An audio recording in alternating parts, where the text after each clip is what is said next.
Hey, if you are, by the way, kind of the way that I generally do this 4-hour deal is to try to guide you through a process that I think is the best way to actually, if you're going to move other people into this. So just by way of trivia, I'm going to keep going back and trying to remind you. We start with Jesus, right? And then, so I'm telling a story. The best way to move people into this is just like I told you my struggle story with Cheryl and letting Jesus adjust my life again. If you go back and you share what Jesus is doing in your own heart, people are going to listen to that. If you talk about a new thing you learned at a conference, they're going to, whatever. Okay, so the Jesus thing is that important. And so I would say that's where we start. But as soon as we lock in with the Jesus thing again, then we've got to start talking about what Jesus talks about. So that's why we went to the kingdom. So what we would really call is the DNA of the kingdom. Now, that's just the way we framed it. I've had people read our story, and they'll email me their 5 squares and their 2 triangles or their picture of an elephant that describes whatever. So, the DNA of the kingdom, the reason why we say DNA was when I heard Alan Hirsch talk about how movements are always started with kind of a sneezable thing. He talked about, when you, it's something that just naturally gets on everybody else. So to move this into your congregation, you can't overburden them with lots of methods and lingo. Just give them some simple handholds, kind of like, okay, let's just do this together. So that's why we ended up with kind of our DNA of the kingdom, of the gospel, was communion, inclusive community, and mission, okay? And once you start, some churches that we work with, they work a whole year just to get kind of set on their own definition of what kingdom life is. So in other words, what are we going to call people to? Because this actually ends up becoming your definition of a disciple. I'm a part of some of the networks that kind of frame the conversation every year nationally for like what's going to be the conversation. So with Exponential Church Plant Conference, the last couple of years has all been about, making disciples. And I was in a meeting with some of the leaders as we were talking about that, and we talked all day about we just got to get churches to make disciples. And I raised my hand. I'm like, have we given anybody a definition yet? And we hadn't. So I'm like, well, the world's actually making disciples right now. So disciples are always being made. It's what type of a disciple. So if we don't define it, we say if you aim at nothing, you hit it every time, right? So if we define a disciple as a church attender, then that's what we're going to create. We're going to create church attenders. But if we're trying to go, no, actually, we think Jesus meant this when he said, go and make these, we think it's people that live this way in the world, then that actually will reframe. That will become a definition. So maybe, do some work on this. Could be a year, could be a 2-year thing, but we say frame spiritual formation around this whole thing. By the way, a couple extra credits I'll give you. Try not to use the word missional in your church. For whatever reason, it just causes trouble. We don't know why. Okay? Use the word missionary-ish instead. Immediate win. Everybody loves a missionary. We're just trying to become more missionary-ish. And people will go, oh, okay, I'll listen, okay? The other extra credit is I have found that you don't move people into mission by talking about evangelism. It's better to talk about spiritual formation. So the reason why we're all doing this, the reason why we're making an adjustment is because we want to see Jesus form us into his likeness. And as the Apostle Paul said, I've been crucified with Christ, so it's no longer I who live, but it's Christ who what? So spiritual formation, actually, it's not just that Paul wants us to understand the doctrine of Jesus. He's actually saying it. Remember, he said at the end of the book of Galatians, I will remain among you. He's talking as a pastor. I'll stay with you until Christ be formed in you. And I would submit that what Paul's talking about, until the way Jesus lived in the neighborhood is formed in us. I mean, that true spiritual formation is not just developing that vertical aspect of the kingdom.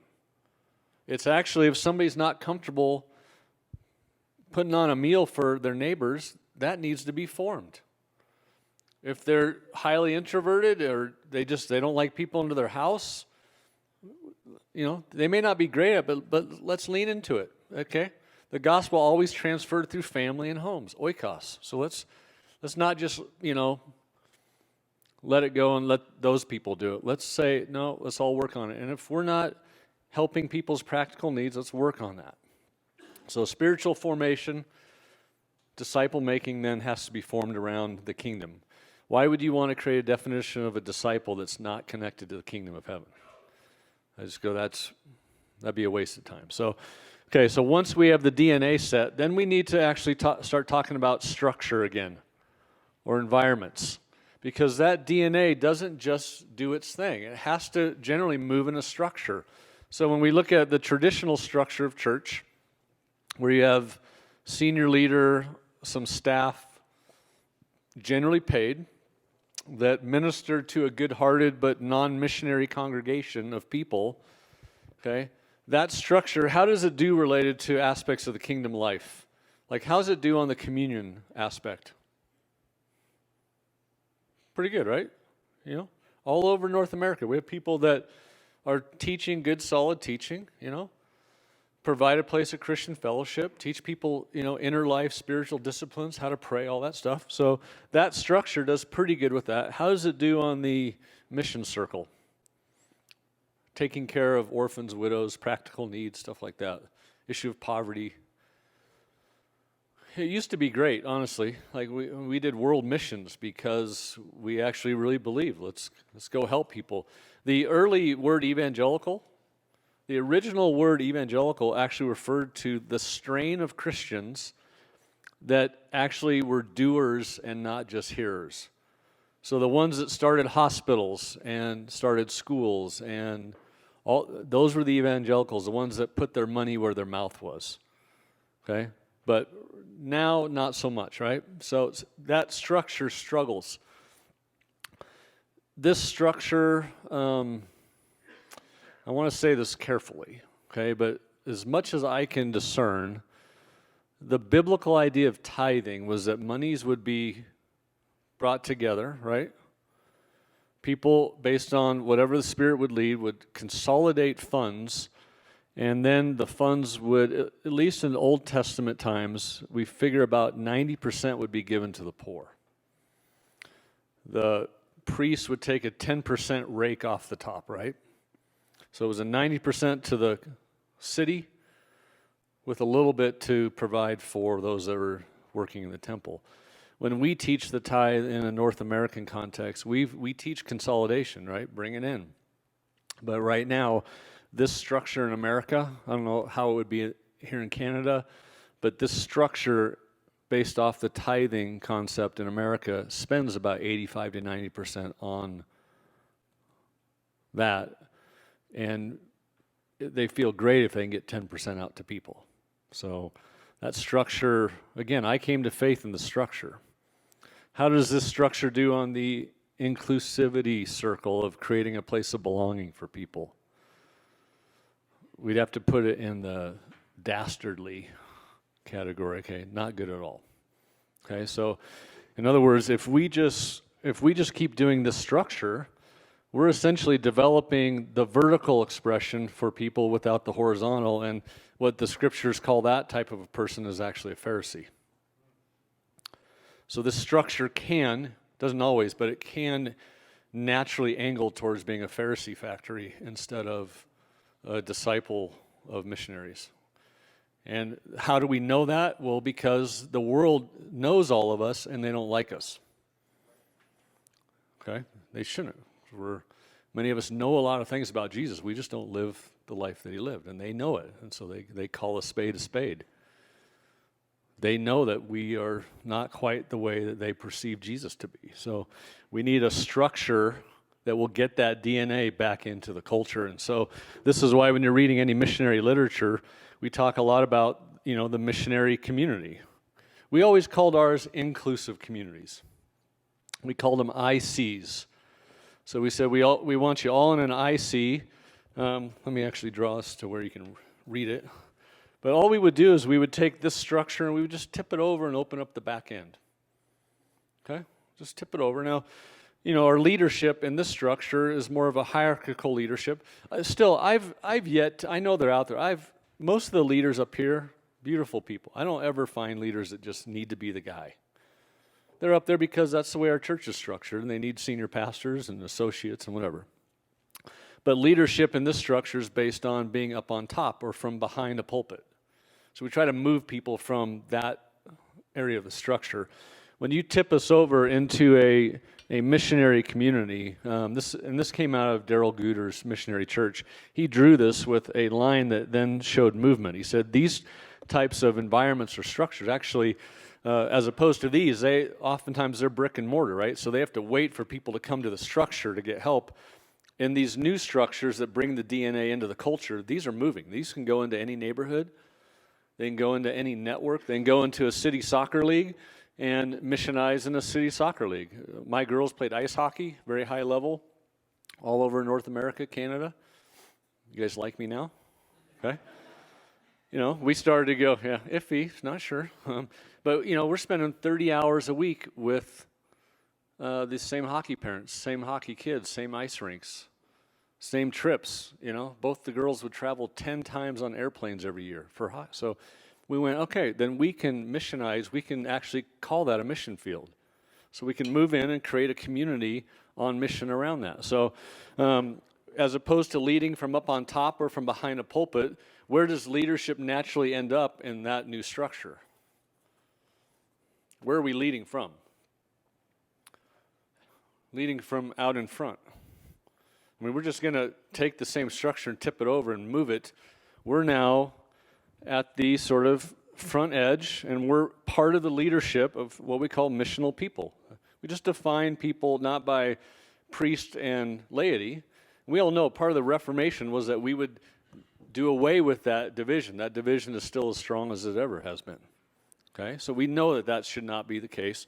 So when you create a new missionary structure, your leaders are now influencing not from up on top or behind, but we're influencing because we model a way of life that other people can find themselves living. Okay, and I would tell you this. I think, I learned this with my own girls. Even though people might be reading my books, my teenage daughters were not impressed with me unless I lived a certain way, right? If I would have just said, you guys got to go to church, they're from that era. Back in the day, if you're over 55, 60, you would assess people's sense of loyalty as one of the highest standards for people over 60. Loyalty. I may not even like my pastor or my denomination, but I'm Presbyterian. I don't like working at, the beer factory, but I've been there for 30 years, working at Budweiser, whatever. It's loyalty. If you assess the value system of those under the age of 40, loyalty isn't even in the top 50. Number one value for my daughters, meaning. If it's not meaningful, I'm not going to do it, Dad. And so what becomes now necessary, and it seems to line up with Scripture, Paul would say, follow me as I follow Christ, right? They'd model a way of life and go, yeah, just do what you've seen me do. Jesus actually said it that way. It was literally what you've witnessed, what you've seen with your eyes, then now live, and other people will watch you live that way. Not what you've heard us preach, now go preach. It was both of that. If you live this way, people will ask you about it, and then you preach, you proclaim. Okay, so this is now a moving structure that moves into every neighborhood, every nook and cranny, and it can be 6 people, it can be 40 people. Most of our communities were between those numbers. Numbers, it didn't matter, but it was, do you have an intentional mission, an intentional community of friends that are on mission with you, and do you have intentional rhythms, a way of life that you just naturally live? So when we would draw, when we get to now ecclesiology, this is how we would always draw, our church. We would say, we are and by the way, when we showed up in Denver, just like now we're showing up in Alton, we had 6 of us that were missional people. That's all. The only believers we had. And we started to create a space for what we called sojourners, people that were going to come towards Jesus. And then when the house was full at about 50 people, we just started to multiply communities. We got to about Well, we got to 24 communities around the Denver Metroplex. And then eventually, when we were 5 of those communities, we started to actually have a church gathering. And it was monthly for a while, then it was every other week for a while. So we let the gathering support the scattered missionary movement of our people. So the gathering was there to propel mission, okay? We would say we're a congregational network of incarnational communities. We just said primary organizing structure is not what happens on Sunday. The primary organizing structure, what holds us together as a movement, are these bands of people that live an intentional lifestyle together. And then we trained everything towards that. So that kind of became the story. Give me some, let's do a little kind of 2-3 minutes. Just anything, any question related just directly to the DNA issue and the structure of a missional community. Yeah.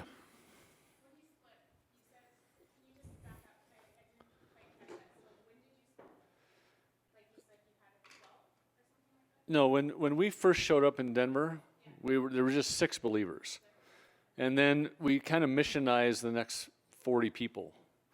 When our house was full of 50 people, about upper 30, 36, 37 had come to faith. So there's very small Christians, very heavy mission. But we never split. We just started to kind of say, let's just start another one over there.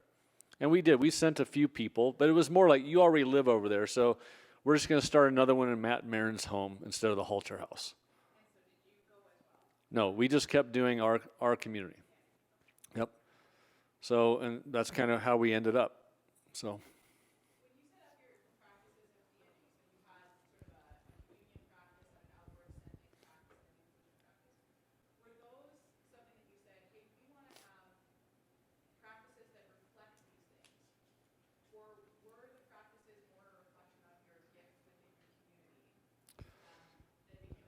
Yeah, that's a great question. When we would train this, so, the first one reflected me for sure, and really reflected Cheryl. Both of us are fairly good with people outside of church, okay?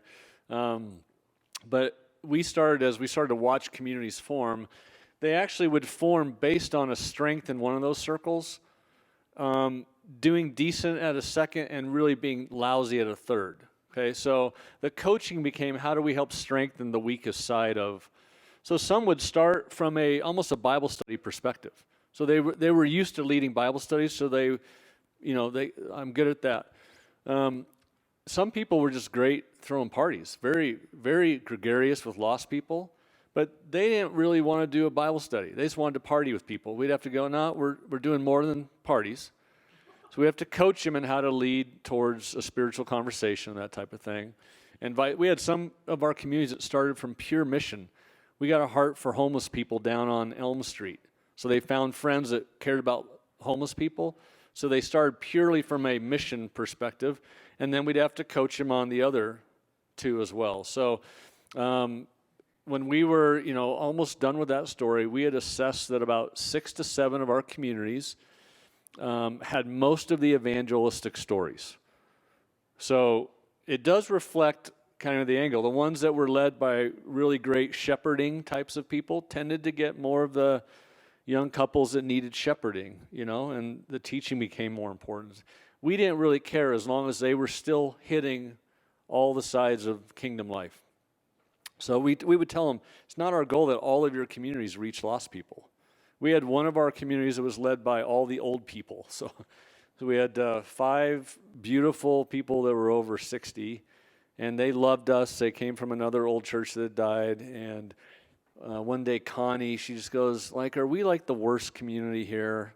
Because we don't grow and we're old, and, and I coached them to just go down and try to find need in there, and they lived in a very rich area. So she's like, I don't even know if we can find the mission circle. And I said, just go talk to the middle school, see if there's any needs there. They found out a third of the kids were on government assistance. And so they, on their own initiatives, created a food and clothing co-op that still serves 90 families a week. And they came back later like, yeah, but we don't really see anybody coming to the Lord. We went, no, but you're doing kingdom. So as long as we're going thumbs up, as long as you're working on it. And we would, what did party look like for them? Well, it was integrated with their Saturday food and clothing. They would just hang out with people and do a barbecue. So we're like, you're doing all that. So just relax, calm down. But it was all a win as long as they were working all three circles, yeah.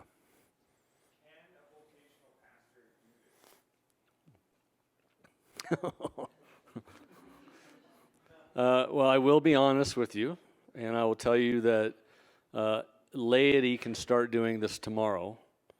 The ones that seem to get at this the slowest are those that have taken one for the team and are working inside the box, yeah. So it's harder to get here, but what we have seen now hundreds of times over would be a reassessment of how our staff operate their job descriptions, working with the elder community to redraft job descriptions that angle us more towards modelers of the behavior.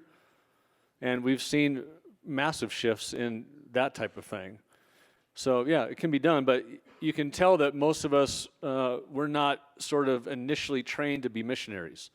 So we take on the roles that exist inside, the other structure. So yeah, but you can. And I would throw this out. We'll do a little work towards the end about where to spend your time to start to shift your own times to where you can live it. And I would say I'm going to challenge you to live it because I think Jesus wants you to experience good news too.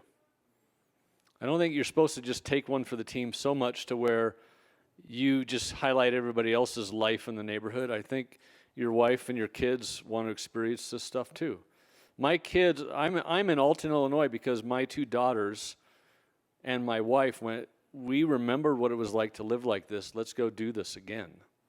So I go, why wouldn't we all want to re-architect our own lives to reflect life in the kingdom?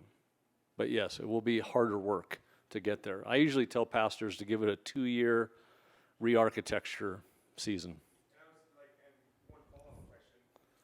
We're a church planter, dropping into the community and starting to begin a launch team and wanting to plant a church. Just looking at this, I kind of see, do you recommend bivocational or? No, I recommend ask people for money and take it from any source you can get it. I do. I would always rather have lots of money. But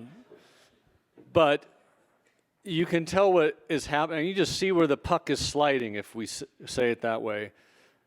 When every denomination is on the decline and the business model has been based on tithe dollars supporting the work of the church, when that goes, everything that's linked to that is going to also struggle. Seminaries, Bible colleges, staff salaries, middle management, denominational positions, they're all starting to drop off quickly. So I go, if you're planting a church, and by the way, our model of being fully funded, that's only about a 100-year story in the history of the world. So the gospel story got to us primarily through unpaid and barely paid leaders. Is God allowing that to happen? Potentially, because I think, if I was God, I'd want a lot of us out in the field again. But it's not a preferable way to live. I never tell people try to be bivo or trivo. I mean, it's hard, but it's hard also to take the money on the inside because there's expectations. Wherever you take money, there's expectations. So I've always been bivo, so our story is that. When we were 400 people in that story, that was not even a Bible. That was almost a volunteer movement. So I've always made most of my income from house painting or whatever. That was preferable on a level of street cred. It helped me. It helped me to mobilize other people because I saw the Halters doing it, so we can do it too. There's benefits there. Negatives were it almost crushed me physically. Energy. And I would not wish that what we lived, I would not say, oh, you should all live like that. I think if you can get funding, take it. But I think if you get funding, you don't have to take it the way you used to take it. So there's a way to recoach how to allocate and receive funding and what to do with it. So it's a much bigger question. We can kind of go into that later. Let me do this for a minute. Let me, because you can kind of tell our story is a little bit funky, right? A little bit weird. It would not be weird in other parts of the world. Most of our ethnic communities are already BIVO. They've had to learn how to live this in some ways. But when we start talking about how to move this into existing congregations, and kind of almost to say, well, why is the missionary community so important? Because I get that a lot. Why can't we just do this like within our small group structure or something? Let me throw this at you. Second book we wrote was called The Gathered and Scattered Church. And all we did on that was we brought back an article by a missiologist by the name of Ralph Winter. And Ralph, studied movements around the world, and he seemed to indicate that there were two arms of the church, right and left arm, if you will. And he used missionary language to say how God's going to build his church. And he called one of them Sodalic. Okay, so if you want to write, it's in the handbook, so you can grab it there. But the other side was called Modalic. Sodalic was the sending arm, that part of the church that always kind of has a more natural impetus to keep going. So he said the Apostle Paul was a classic Sodalic leader, right? Philippi, Ephesus, he keeps going because he's trying to create new wineskin, new work. A church plant should be a Sodalic work. You'll see by the time we're done here, a lot of our church planting actually isn't Sodalic. We're planting Modalic. We're planting teaching services. A Sodalic is to reach into the brand new unconverted. Okay, so you have Paul that does that, but every once in a while, Paul will, at the end of a season of Sodalicing, he will always make a Modalic decision. He'll say, let's appoint some elders, because he knew there has to be a structure, a mode, that's going to remain. Not everybody can constantly go out front edge. We have to care for people, sometimes walk with them for 40 years. So we need some more stable structures. Okay? When you start studying almost like leadership gifting, how God gives leadership to the church, Ephesians 4 obviously is our best passage. It's becoming written about a lot more, but it's what we call APES ministry. God's given apostles, prophets, evangelists, shepherds, and teachers to equip who's supposed to do all the work? Equip the saints to do the works, okay? So if we're getting paid, I think for the gospel, this is my personal take. I could be wrong. I think we should only be taking money for the gospel if we are fulfilling our equipping role. If we take it to do the work for the people, I think we're mismanaging that money. Okay, so whether or not that's BIVO or full, I don't think it matters. I think you see both funding models in Scripture. It's fine and good to take a full salary, but boy, we better be.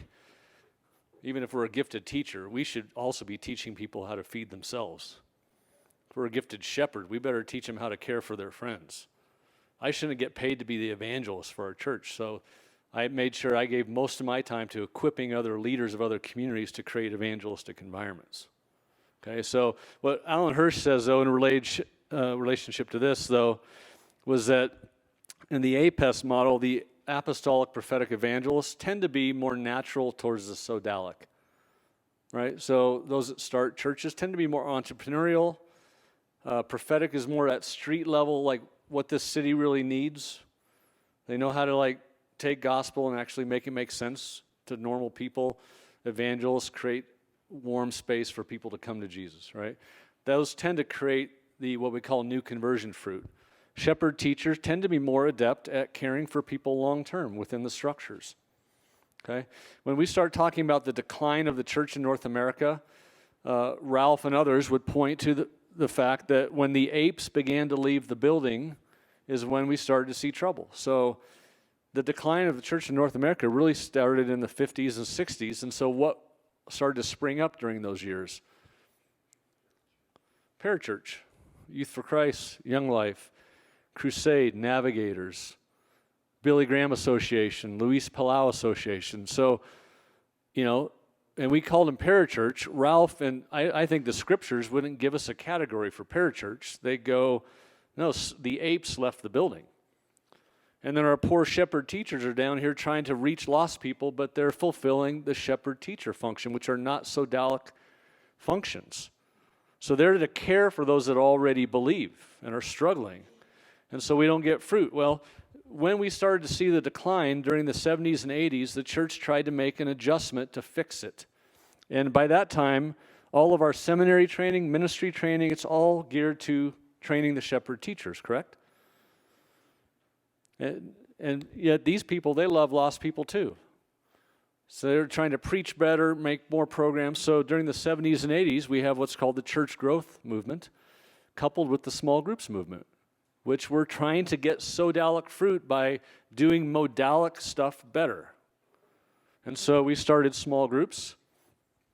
We started to teach leaders how to really be concerned about the first 90 seconds when people walk in the door, how you set up chairs, how the lighting is, what type of programs, and what we found out was that the small groups and the church growth stuff did not get us sodalic fruit.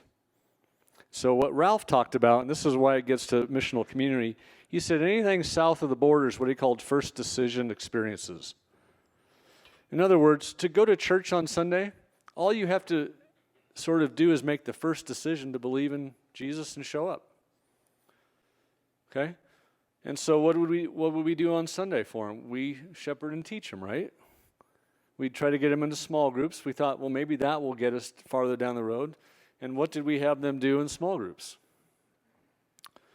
Shepherd, same stuff. They're with Christians here, predominantly. Who are they with down here? Yeah, so it's not bad. It's better than just going to church 1.8 times a month. But it still did not get us what we call the sodalic fruit that so many of us want to see now. So he said to get there, you actually have to move into what he calls second decision experiences. So those are people that go, look, we made the first decision, and we will now take on the very life of Jesus. So when the Moravians carry their own coffins into that missionary context, they're making a second decision. We may not come back. In fact, we're planning to die. The gospel's based on dying, so we're just going to go do that. Okay, so sometimes when I try to describe this, I go, a good way to look at this is like south of the border is the Navy. We're just glad we got a lot of people on the boat. We're going to probably need them at some point, This is Navy SEAL stuff. Okay, a little bit harder, probably going to require a little bit different training. You're going to call them to something that you really probably, I don't need y'all to do it, but I need 20 of you to step forward because that's what this new thing requires, and you may not come home. So that's when we're talking about creating a missionary farm system. I think we have to start developing that level of people. These are consumers. By the way, consumerism isn't a bad thing all the time. Consumerism means they go, I need help. Now, if they stay in that mode for too long, then it becomes self-serving. But a lot of people are very broken, right? They come in, the marriage is busted up. If you just say, hey, out on mission you go, they go, got a busted femur. Can't you see it sticking out right here? No, we need to modalic them. So when we're working with existing churches, I go, don't blow up I've had churches literally go, okay, then we're done with small groups. We're going to make them all missionary communities. No, don't do that. Have modalic ministry for people. Have connection groups for them to connect. They're new to town. They don't know anybody. Make them short term, though.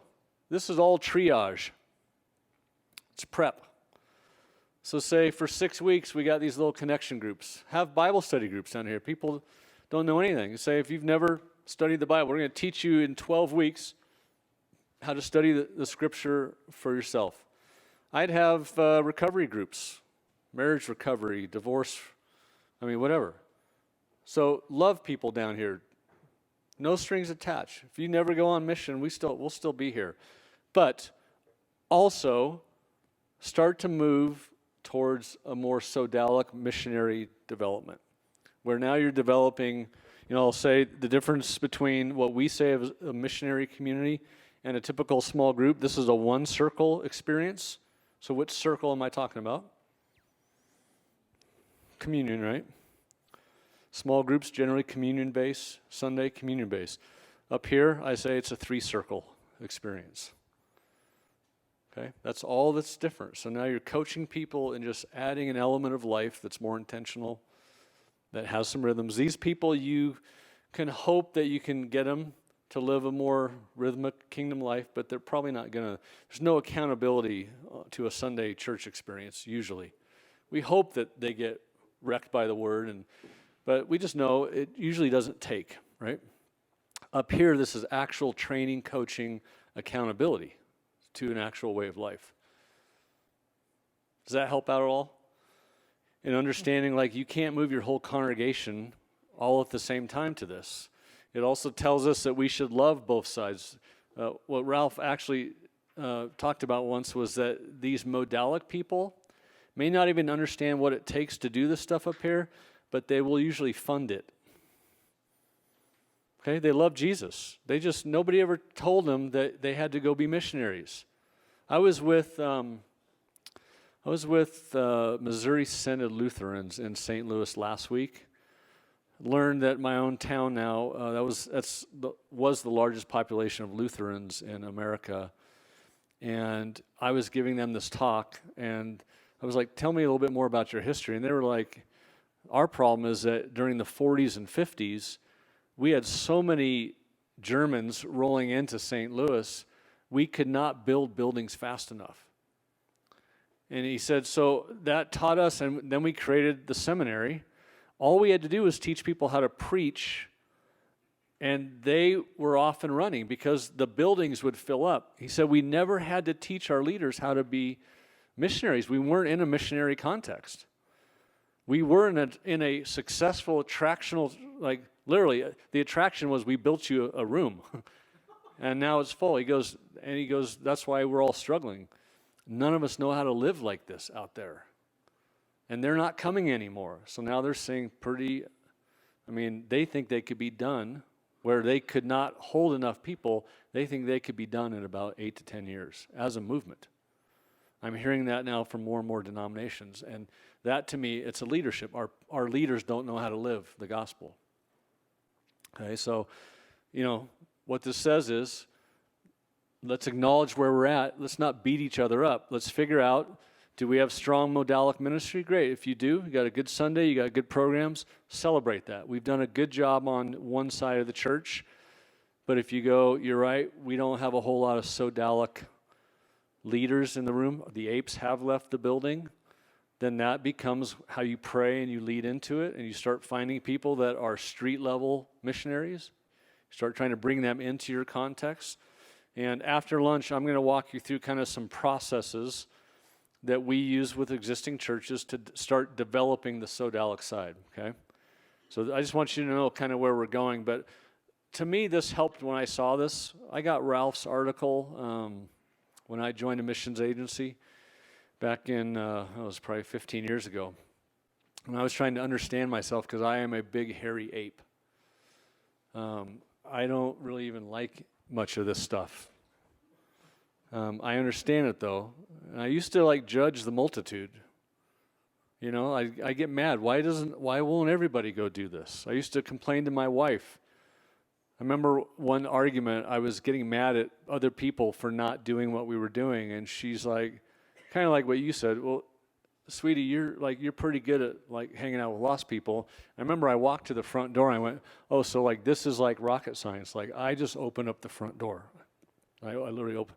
I'm like, why can't other people just open up the front door? And she's like, they just can't.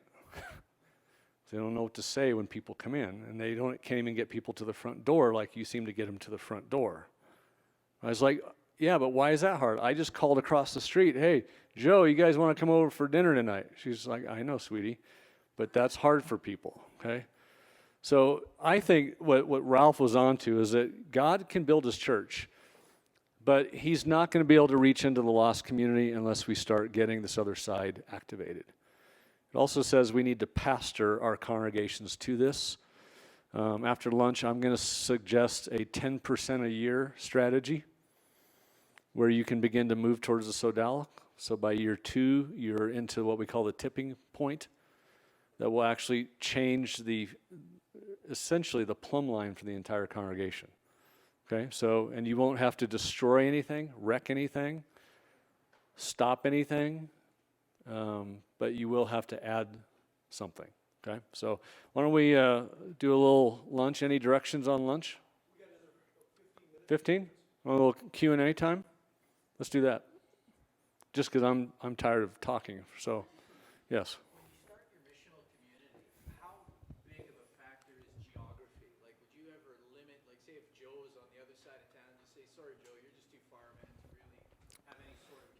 Yeah, great question. So question of proximity. Each city has its own context, so Los Angeles would be a 20-minute drive context. Denver was a 10-minute. So we would say the more proximity, because we're not trying to get people to do a Bible study. We're trying to get them to live life. So it's just common sense. The closer we are together, we actually try to get people to actually find people that live within a 10-block radius.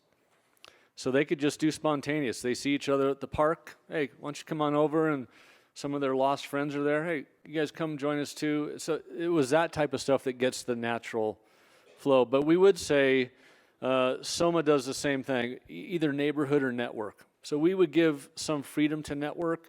Our hockey program would be an example of a network. We had people that they were 80 hours a week in their company, in their corporate, and we just went, okay, you're stuck with that. How many employees in your building? 7,000. Okay, that's your mission field. Find some other friends of yours that know Christ, and let's figure out how to do that. A city soccer league, that's a network. It's where you're with people 12 to 15 hours a week. Okay? Good question. Did you ever envision a time where, like, if you had whole churches that were more modalic, and you had whole churches that were more sodalic, working together? Or does it? No, I don't think that can even be a reality. I mean, you can definitely have churches that are just modalic, because that's what a lot of our churches are. But anytime you're successful at sodalic, you have to do modalic. So I will tell church planters that are mad at their old church, and so they finally go, I'm going to go start a new thing, a better thing, is what they're thinking. I'm tired of this old thing. I will ask the question, well, what are you going to do if it works? And oftentimes, well, what are you talking? Like, actually, what if you reach somebody? Like, let's just say it's a couple that are struggling with their marriage. Well, if you reach them, what do you have to do with them immediately? They need modalic help, right?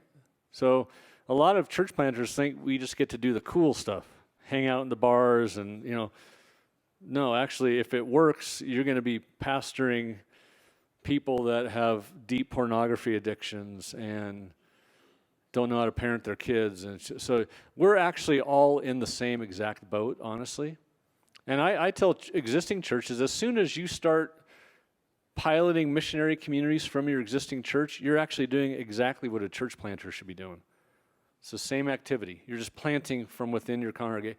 You're actually planting missionary communities, which I actually think is a better way to even think about planting churches. Again, if you plant a teaching service, so if you lead, the very first thing the culture sees is a new church service, you've planted a modalic ministry.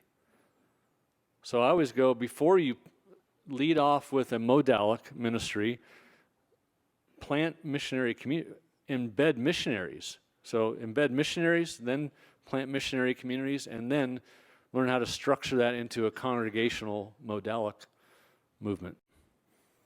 By then, the people in the culture know you, they love you, they want you in their life. A lot of people are not that excited when another church sends flyers around. Okay, they've seen that, so yeah, good question. I find in a lot of our churches that we don't have people that really are good at age stuff because they grow up modalic, but our churches are stuck. How do you change that part of the deal and get people? Yeah, that's actually the most common question. Okay, how do we get started with this? And I usually encourage churches to, try to pray. Like when we started, we were reaching so many people, we actually had to, we fasted for shepherd teachers because we didn't have those in them. We were all a big band of hairy apes. So we were all reaching lost people, but, so we had to pray that way. Most existing churches, you have to pray for God, show us who our apes are. And most of the time you'll find them. You don't need a typical church in Canada is probably close to 100 people. That'd probably be a good, healthy type of deal. So when we're taking that existing structure, we go, where do we start? The reason why we go 10% is that we're really only looking for how many people the first year. So it helps sometimes when you actually think in real body numbers. We're trying to find 10 people that will begin to pilot missionary community. If I can find 10, I'm probably going to try to pilot 2 communities. Try to give each one 5. Okay, so by the time we're now into year 2, we're going to have 20 people. We're now into that tipping point that if we can get 16, 18% to adopt the new DNA, it will naturally tip. So I just go start praying, take a few months with your leadership and ask God to show you who a good way to think about apostolic people, they're entrepreneurial. A lot of apes, they're just bored inside the box, but a lot of times they're business people that have started really good businesses in the city. They're very benevolent. They give a lot of money to help people, and they're believers. They just don't like coming to church. I go back out and I recruit people like that sometimes. So apostolic people set new patterns that other people can follow, if you will.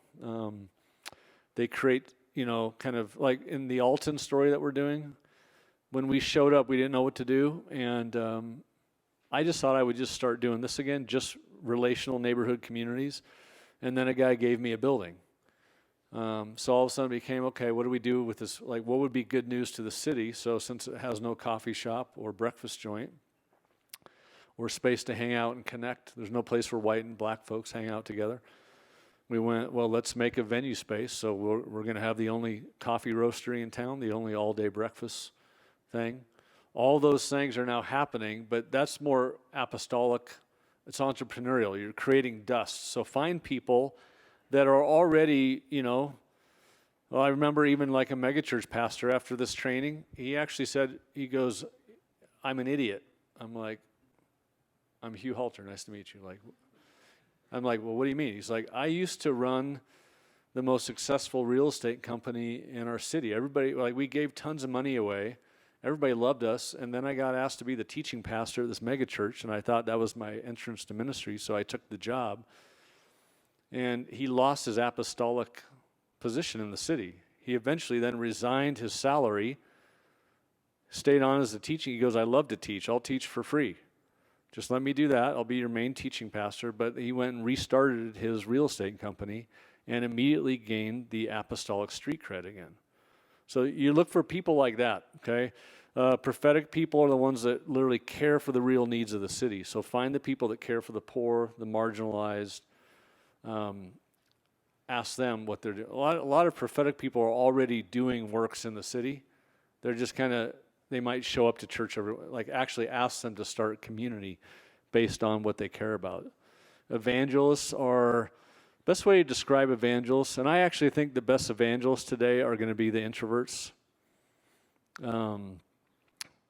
Extroverts tend, at least in this environment where they are sort of done with our rhetoric. The ones that can shut this and open up this stuff and touch people with their hands. So people that are very warm, that have the gift of hospitality, I look for those people. The ones that have nice homes, they put on great spreads of food, and I go after those people. And when you recruit them, you don't call them to the church. I would never recruit from behind a pulpit. We're trying to find Navy SEALs. If you make a display in front of your whole congregation, hey, we're looking for some Navy SEAL type people. We're going to have a meeting in the church this Sunday. Who shows up for that? Not the Navy SEALs. Okay, you invite Navy SEALs to your house for dinner with a few other friends or to the back room of a restaurant, and you go, our church needs people like you to do something different for us. And then you recruit the idea that way. So don't think trying to change the whole congregation. Start praying for whatever. Think about that 10% number. How many people is that? And you start looking for those. Most of the time that we actually help churches do this, they actually say, I think we know who those people are. But they're such good people, you've asked them to do everything inside the modality. From they're leading the greeting ministry to the everything, because they're just great people. You're going to have to learn how to let those people go. Get other people to do the modalic stuff, but let your apes be apish.